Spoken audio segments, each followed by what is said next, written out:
Assalamualaikum warahmatullahi wabarakatuh. Apa kabar anak-anakku yang saleh dan saleha? Semoga kita semua sehat selalu ya. Kita akan belajar PJOK bab 4 tentang variasi dan kombinasi gerak dasar dalam pencak silat bersama Bu Ayu. Oke, sebelum belajar marilah kita membacakan basmalah. Bismillahirrahmanirrahim. Oke anak-anak, kita buka halaman 41. Nah, silahkan yang punya stabilo digarisin menggunakan stabilo warna atau boleh pakai pena ya. Oke, di sini kalau ada tulisan seperti ini silahkan kalian catat juga ya, karena ini menyangkut nanti tugas kalian di belakang ya. Oke, pencak silat. Pencak silat merupakan seni bela diri asli Indonesia. Sebagai budaya asli, pencak silat memuat nilai-nilai luhur bangsa. Pencak silat berkembang secara turun-temurun hingga saat ini. Budaya bangsa ini perlu dilestarikan dengan mempelajari gerak dasar pencak silat secara sungguh-sungguh. Di Indonesia, pencak silat memiliki induk organisasi yaitu IPSI, Ikatan Pencak Silat Indonesia. Pada pencak silat terdapat gerak dasar lokomotor atau gerak dasar berpindah tempat. Ada juga gerak dasar non-lokomotor atau tidak berpindah tempat, dan manipulatif atau menggunakan benda ya, menggunakan alat bantu kalau manipulatif. Nah, pada materi kali ini kalian akan mempelajari variasi dan kombinasi gerak dasar pencak silat. Nah, sekarang Ibu hanya menjelaskan materinya ya anak-anak. Kalau soal prakteknya sudah Ibu share kemarin gerakan dasar dari pencak silat tersebut. Nah, anak-anak, pencak silat ini juga dipertandingkan dalam SEA Games ya. Dimulai sejak tahun 1987 sebagai pengetahuan itu ya. Oke, lanjut. Yang pertama ada variasi dan kombinasi gerak dasar lokomotor dalam pencak silat. Nah, pencak silat ini merupakan permainan atau keahlian dalam mempertahankan diri dengan kepandaian menangkis, menyerang, dan membela diri. Nah, pesilat berlatih dengan jurus ialah variasi dan kombinasi gerakan dasar untuk tubuh bagian atas dan bawah yang digunakan sebagai panduan untuk menguasai penggunaan teknik-teknik lanjutan pencak silat atau buah saat dilakukan untuk berlatih secara tunggal maupun berpasangan. Nah, anak-anak, sikap dasar yang harus diketahui oleh pemain pencak silat itu terdiri dari sikap berdiri, sikap jongkok, sikap duduk, sikap berbaring, sikap khusus, dan sikap pasang. Nah, gerak dalam pencak silat memiliki beberapa variasi. Terdapat gerak lokomotor dan non-lokomotor dalam pencak silat. Gerakan lokomotor dilakukan secara berpindah tempat. Nah, untuk lebih jelasnya ini ada poin-poinnya ya dari gerak lokomotor, yaitu ada variasi gerak langkah. Ini merupakan teknik berpindah atau mengubah posisi disertai dengan kewaspadaan mental dan indera secara optimal untuk mendapatkan posisi yang menguntungkan atau favorable atau kondusif dalam rangka mendekati atau menjauhi lawan. Nah, ini yang disebut variasi langkah ya, gerak langkah. Nah, dalam pelaksanaannya gerak langkah selalu dikombinasikan dan dikoordinasikan dengan sikap tangan. Gerak langkah dalam pencak silat ditinjau dari pola taktiknya, meliputi gerak langkah lurus, zigzag, segitiga, segi empat, langkah ganda, serta langkah lurus. Nah, ini ada beberapa teknik dalam pencak silat, teknik melangkah dalam pencak silat. Ada angkatan ya, angkatan tinggi, angkatan rendah. Ada geseran, yaitu salah satu kaki digeser namun ujung kaki tumit menyentuh lantai. Nah, kemudian kaki yang digeser tersebut diletakkan pada tempat yang tertentu yang sesuai dengan tujuan dan arah kita ya. Mau menghadapi lawan, arahnya mau kemana ya. Oke, ada putaran. Salah satu kaki kanan diangkat kemudian memutar keluar dan kaki pada sebelah kiri yang berada di belakang menjinjit. Nah, ada lompatan. Satu kaki bertolak disusul oleh kaki lain, kemudian kaki yang satu mendarat diletakkan di tempat yang sesuai dengan arah tujuan, disusul kaki lainnya. Kemudian berakhir dengan kedua kaki mendarat bersamaan. Ada loncatan, yaitu kedua kaki bertolak bersamaan. Kedua kaki mendarat diletakkan bersama di tempat yang sesuai dengan arah dan tujuan. Yang terakhir posisinya kembali siap ya. Selanjutnya ada ingsutan nih. Cara ingsutan menggeser telapak tangan dari lantai menggunakan tumit. Nah, tumitnya diangkat ya, tidak diangkat kakinya tapi tumitnya aja ya. Telapak kaki keluar dan ke dalam bisa juga dilakukan dengan gerakan tumit atau telapak kakinya sejajar atau searah. Nah, yang terakhir, kedua lutut ini dibengkokkan, sedikit dibengkokkan atau ditekuk ya. Oke, lanjut ada variasi gerak hindaran ke 8 penjuru mata angin. Ini udah kayak jurus-jurus Jackie Chan ya. Nah, gerakan hindar dalam pencaksilat merupakan jenis teknik yang digunakan sebagai teknik membela diri dari serangan lawan agar pemain tidak akan terkena serangan lawan dari berbagai arah anak-anak. Hindaran ini dilakukan dengan memindahkan bagian-bagian tubuh yang menjadi sasaran serangan. Nah, jenis-jenis hindaran ada hindaran hadap, yaitu hindaran dengan menggerakkan kaki agar bergeser sampai tubuh kita dan menghadap ke arah lawan langsung ya. Hindaran sisi itu memindahkan kaki kanan sehingga posisi tubuh menyamping lawan dan berat badan kita ada di sebelah kanan. Hindar angkat kaki yaitu mengangkat kedua kaki agar tidak terkena serangan lawan ya. Hindar kaki silang, nah, dengan cara membuat kaki berpindah secara menyilang. Nah, pelaksanaan teknik hindaran ini biasanya saat bagian kaki kita akan terkena serangan dari lawan ya. Yang ketiga ada variasi gerak hindaran setempat. Nah, ini ada 3 jenis anak-anak. Ada hindaran bawah, hindaran atas, dan hindaran samping ya. Nah, yang poin keempat ada kombinasi variasi gerak langkah dan hindaran. Nah ya, ada beberapa variasi gerak langkah dan hindaran yang dapat dikombinasikan menjadi satu rangkaian. Misalnya gerak langkah geseran dan hindar sisi.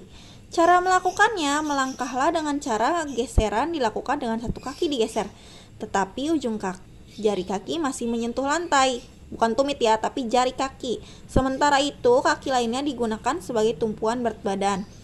Kemudian lakukan hindaran atau menghindar dengan cara memindahkan kaki dari posisi tubuh menyamping lawan. Selanjutnya di bagian B halaman 44 ada variasi kombinasi gerak dasar non-lokomotor dalam pencaksilat. Non-lokomotor berarti tidak berpindah tempat ya anak-anak. Di sini ada poin pertama ada sikap tegak. Sikap tegak ini ada 3 macam ya, tegak 1, tegak 2, dan tegak 3 ya. Kemudian ada variasi kuda-kuda. Variasi kuda-kuda itu sikap dari kedua kaki dalam keadaan statis ya. Sikap kuda-kuda ini sangat penting karena tidak akan ada artinya jika tidak didukung dengan kuda-kuda yang baik ya. Mau tekniknya sebagus apapun kalau kuda-kudanya tidak baik, maka itu tidak ada artinya. Oke.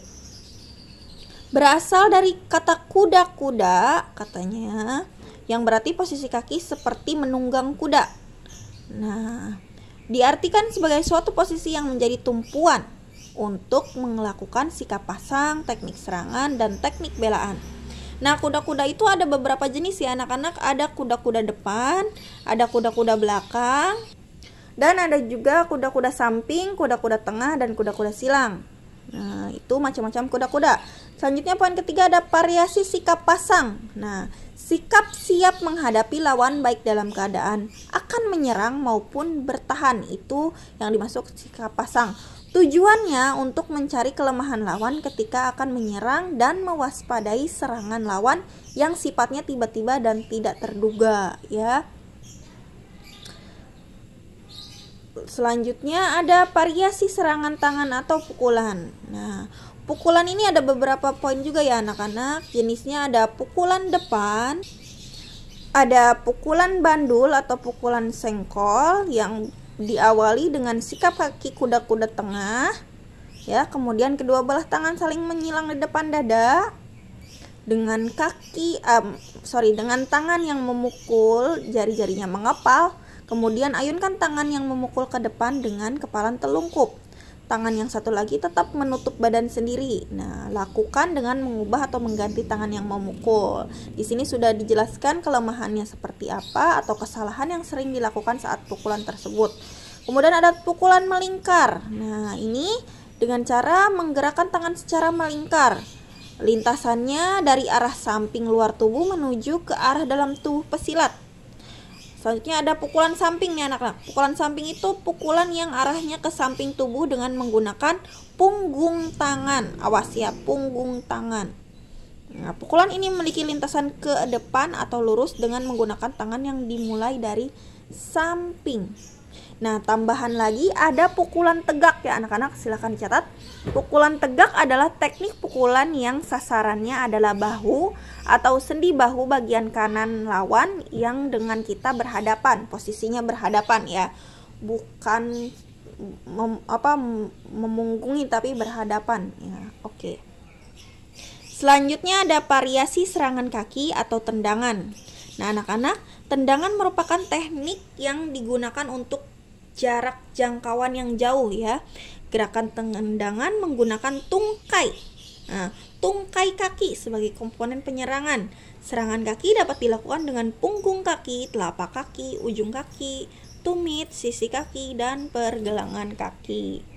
Nah, anak-anak, dalam tendangan ini kita harus memahami sikap kuda-kuda ya, karena dalam tendangan ini harus didukung dengan sikap kuda-kuda, sikap tubuh, dan sikap tangan yang terkoordinasi dalam kesatuan gerak tertentu. Nih, contohnya ada 4 tendangan. Tendangan lurus ke depan, tendangan T, tendangan sabit, ada juga tendangan jejak ya. Semuanya memerlukan kuda-kuda yang baik ya. Oke, selanjutnya ada variasi gerakan tangkisan. Tangkisan adalah usaha pembelaan yang dilakukan dengan cara mengadakan kontak langsung dengan serangan yang dilancarkan lawan. Nah, tujuannya untuk mengalihkan serangan dari lintasan dan membendung atau menahan serangan lawan jika terpaksa ya. Nah, jenis-jenis tangkisan itu ada 4 anak-anak. Ada tangkisan 1 lengan, 2 lengan, tangkisan siku, dan tangkisan kaki. 1 lengan yaitu tangkisan dalam, tangkisan luar, atas, dan bawah. Untuk 2 lengan, tangkisan sejajar 2 tangan, buah samping, tangkisan belah, dan tangkisan silang. Untuk siku ada siku dalam dan siku luar. Untuk tangkisan kaki ada tutup samping, tutup depan, tutup buang luar, dan tangkisan busur luar dalam. Yang terakhir di halaman 48 ada kombinasi dari gerak non-lokomotor pada pencak silat. Nah, masih ingat ya, non-lokomotor itu berarti tidak berpindah tempat ya. Biasanya terdiri atas sikap kuda-kuda, sikap pasang, pukulan, tendangan, tangkisan, dan elakan.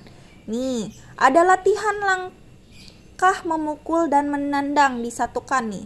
Dilakukan berkelompok yang terdiri atas 4 orang menghadapnya searah. Kalau ke depan semua ya. Kemudian keempat anak ini melakukan sikap pasang dengan kuda-kuda tengah. Lakukan tendangan ke depan dan jatuh ke depan. Setelah kaki jatuh ke depan, lakukan gerakan melangkah sambil memukul ke depan 2 kali. Kembali ke sikap pasang. Nah, ini cara latihan langkah memukul menendang disatukan. Yang terakhir ada latihan menghindar tendangan dan pukulan disatukan. Mula-mula sikap pasang, kaki kanan ke depan dan berat badan di tengah. Lakukan gerak hindaran belakang dengan tangan kiri menangkis potong. Kemudian lakukan gerakan tendangan terbang atau jontrok dengan kaki kiri. Dilanjutkan melangkah dan pukul depan 2 kali. Oke anak-anak, sekian materi dari Ibu. Semoga kalian mengerti. Ibu ingatkan kembali, silakan diberi garis atau diberi stabilo ya. Lebih dan kurangnya mohon dimaafkan. Akhirul kalam, marilah kita membaca hamdalah, alhamdulillahirabbil alamin. Segala puji bagi Allah Tuhan semesta alam. Untuk tugasnya, silakan kalian kerjakan uji kompetensi halaman 49 sampai 50 bagian A, B, dan C. Kalian isi di LKS, kemudian masukkan jawaban kalian ke link yang akan Ibu share di WA group. Akhirul kalam, wassalamualaikum warahmatullahi wabarakatuh. Terima kasih.